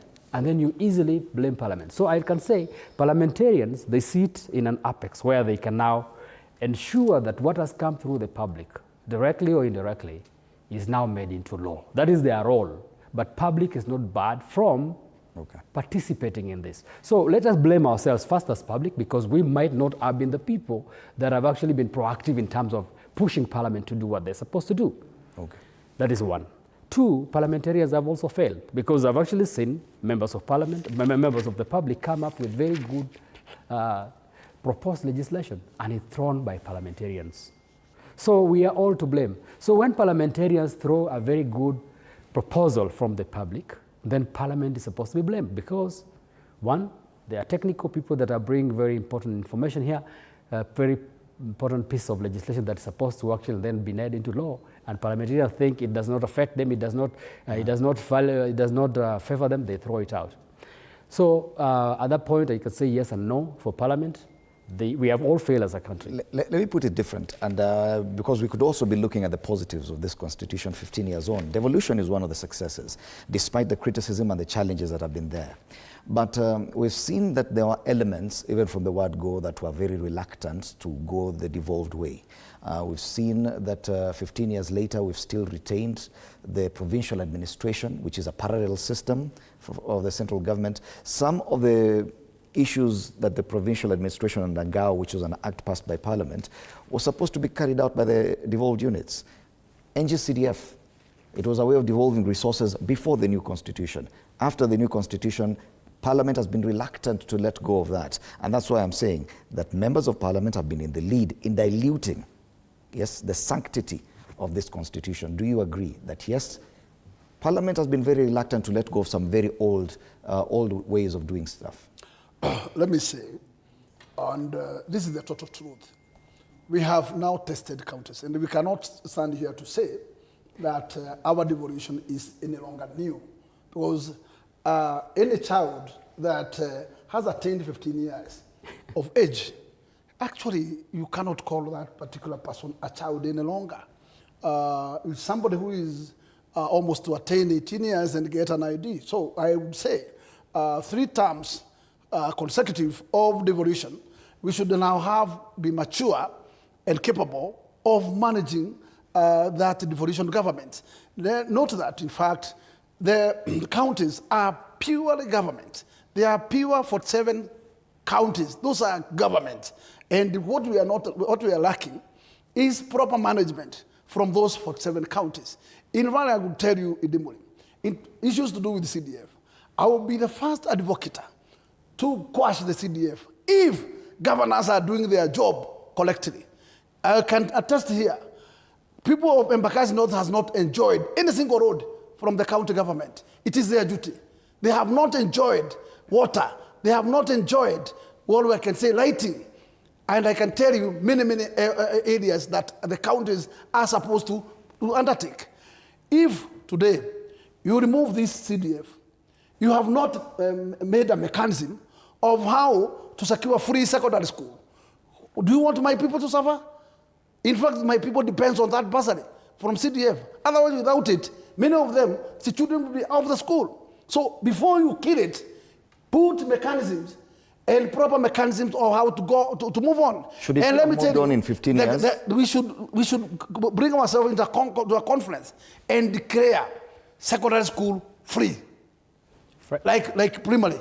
And then we core CDF from that point. And then what we should do is that the next thing we should do is to make sure that we have proper ways of funding what we call our colleges and universities. If you do that and our systems work, then I would tomorrow agree, quash it, because I would be having no business. But if you advocate to kill it today, and I have not seen changes, and no proper mechanism that is set into place, then do you need my people to suffer? The other thing, let me finish.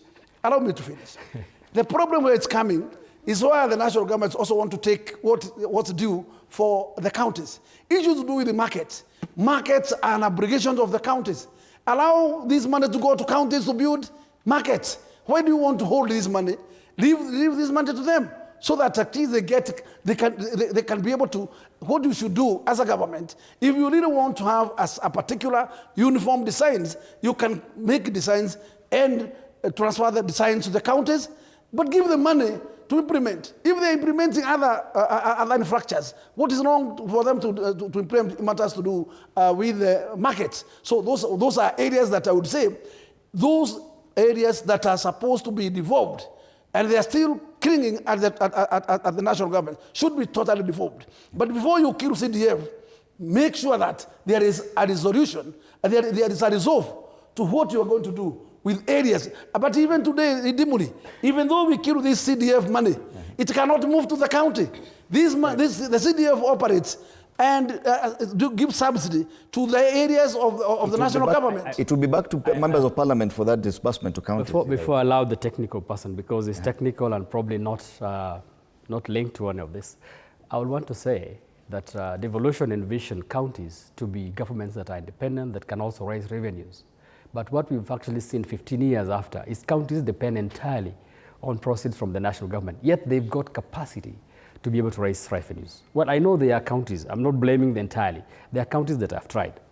But what I've actually seen, and I'll say this without blinking, is that counties have actually become a devolved payroll management system. Because basically what we see in counties is that a governor comes, a governor employs relatives, another one comes, employ relatives. So you find that within one office, we've got 15 employees and one chair.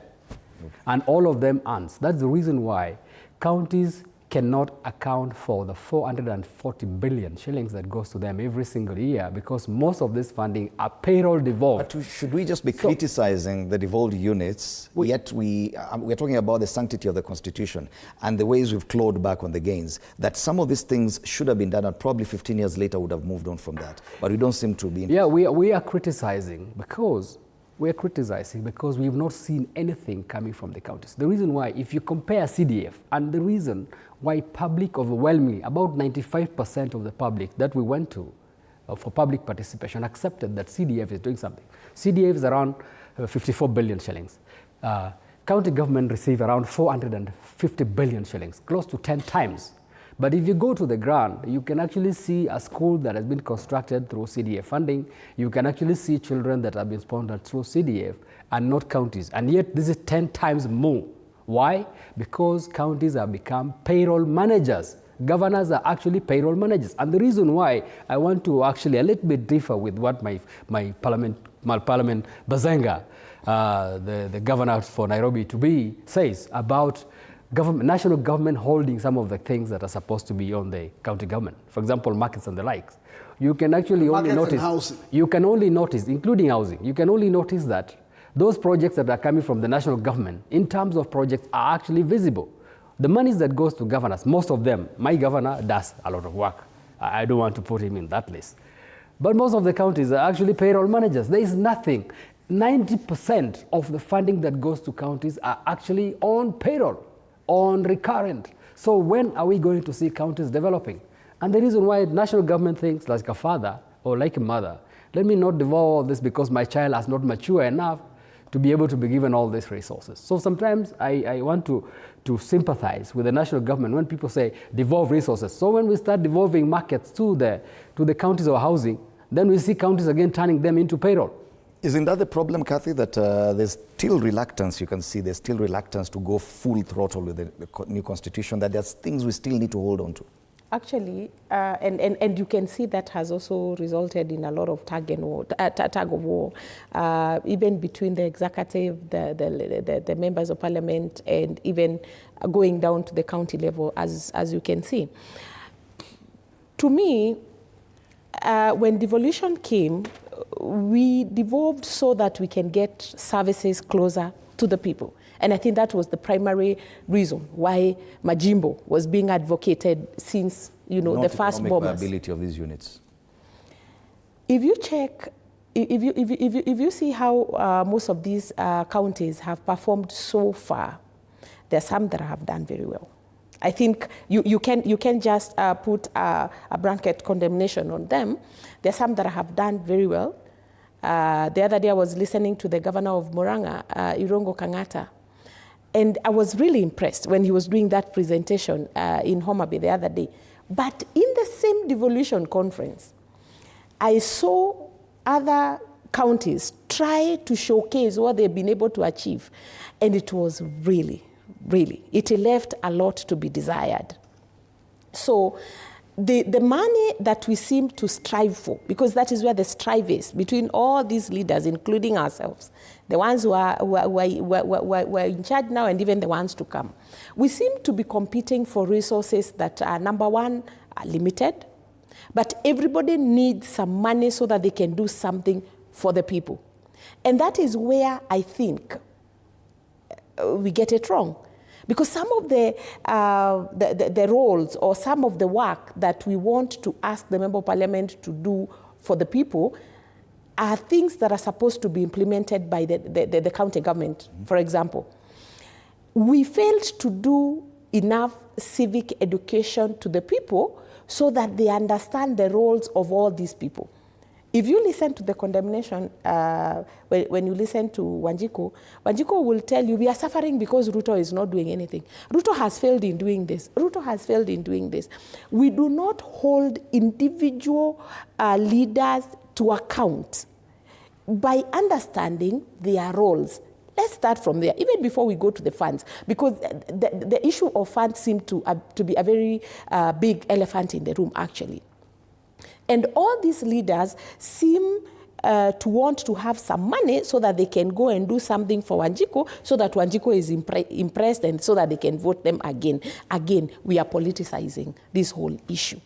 What should happen is, okay, to me, we have devolved a lot of corruption. The county has actually devolved a lot of corruption. If you check, if you go and see how the money is being used, especially where I come from, at some point, there's one gentleman who said he was going to supply MRI and CT scan machines for our cancer centers, and he didn't supply.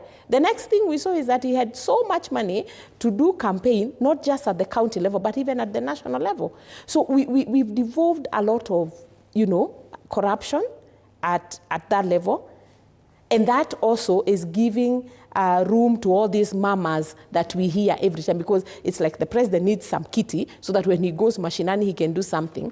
The deputy president seems to be very busy with something he calls the empowerment program. He needs a kitty. The members of parliament here, they need a kitty. The senators need a kitty. All this for what? Why can't we consolidate, if you're talking about development, we can consolidate the development fund, put it somewhere so that we take care of our basics. And our basics are healthcare, education, and those are the things that are making Kenyans cry every now and then. And even as you come to the end, as you make your final comments, the issue has always been that the intention was to decentralize government, to remove too much focus on the presidency, to remove too much focus on the central government. But that appears to be a mirage. There's still a lot of focus on the president. I think you had already gone with yours, so let's go with Bonagakuya for now.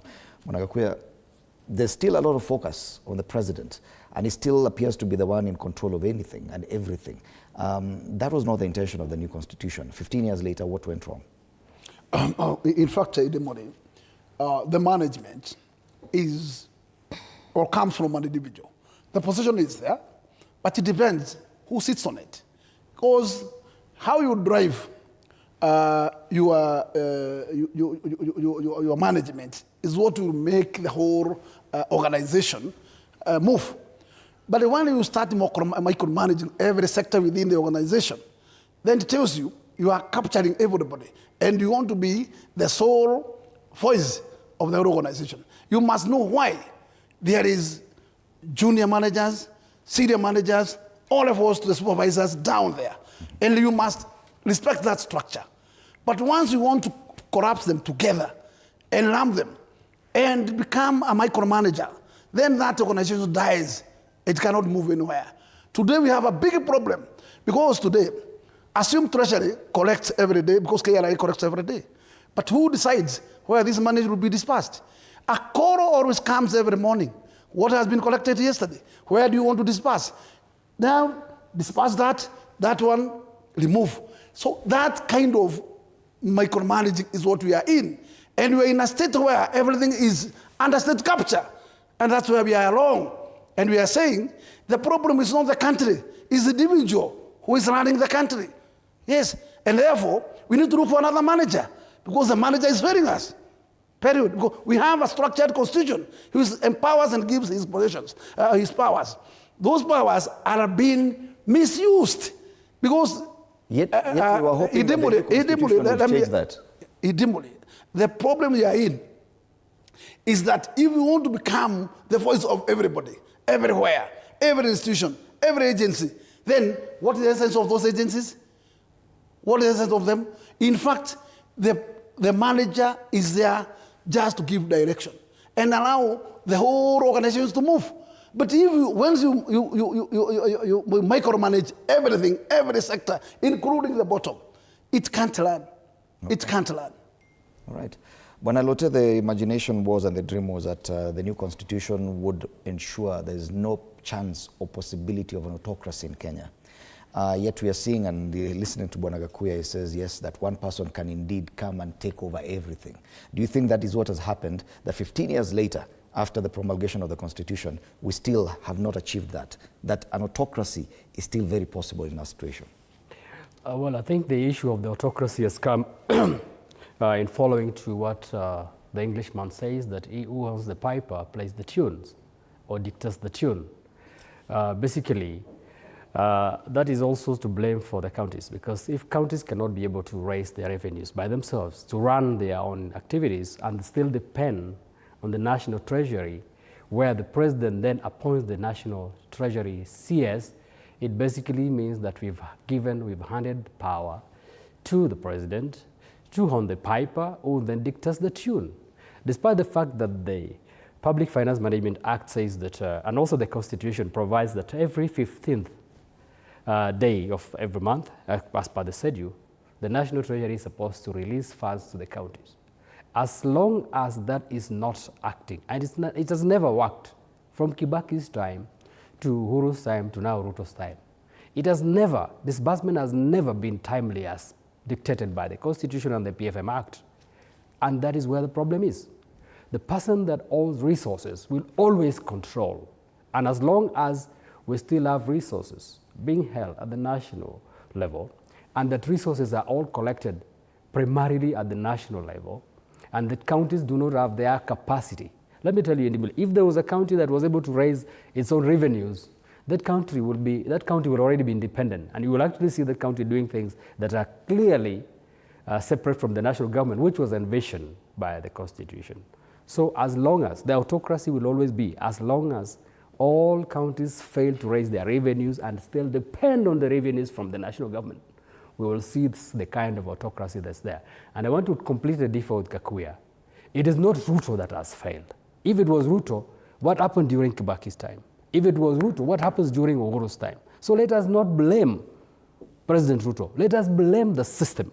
Let us blame the way Kenyans have actually perceived this constitution, because it's also under the perception that we have perceived the Constitution as a child receiving revenues from the father or the national government, we will fail. So I'll ask the county governors, including Gakuya when he becomes governor, let him have the capacity to raise his resources by himself.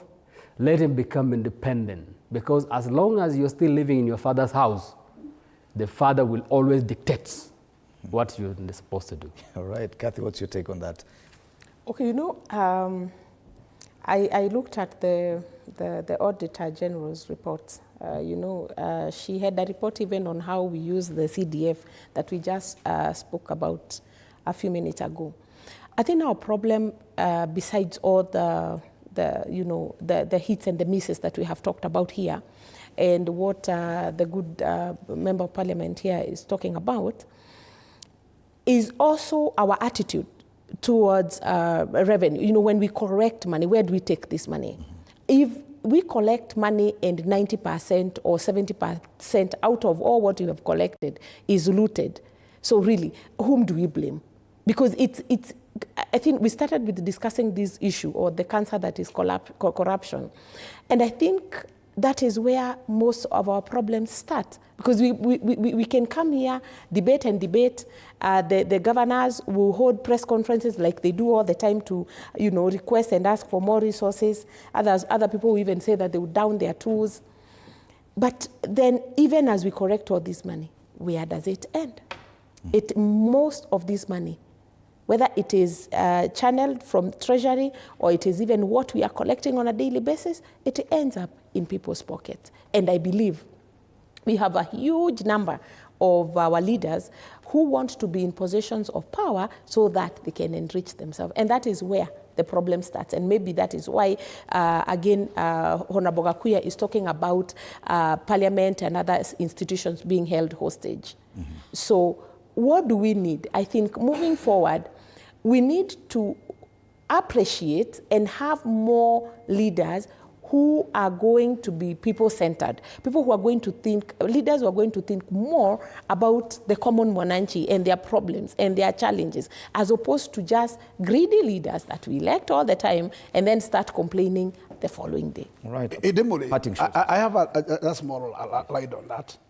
And my big question is, today, our deputy president is busy transacting the whole Republic of Kenya, dishing out empowerment funds. This empowerment is nowhere in our budget line. Where is this money coming? It's not corrupt money. Where is the money coming from? All right. Well, questions being asked, serious questions indeed, about the Constitution and whether we've been able to ensure the sanctity of the Constitution and follow it through 15 years on. It appears we've not. And why are we not doing this? That Constitution would have helped us manage some of the headlines we're having today, especially to do with matters corruption. Very heavy headlines, SHA ripoff on the front page of the Standard. I think one of the most stinging headlines today is that one. The other one here on the Daily Nation, something similar. 10 billion shilling fraud plot exposes SHA wars. And on the Taifa Leo, anasema SHA ni sakata juu ya sakata. These are the headlines today. Well, we'll be switching gears and talking about matters law after the break. But for now, I can only say let's hope for better headlines tomorrow. My name is Fred Indibule. Good morning.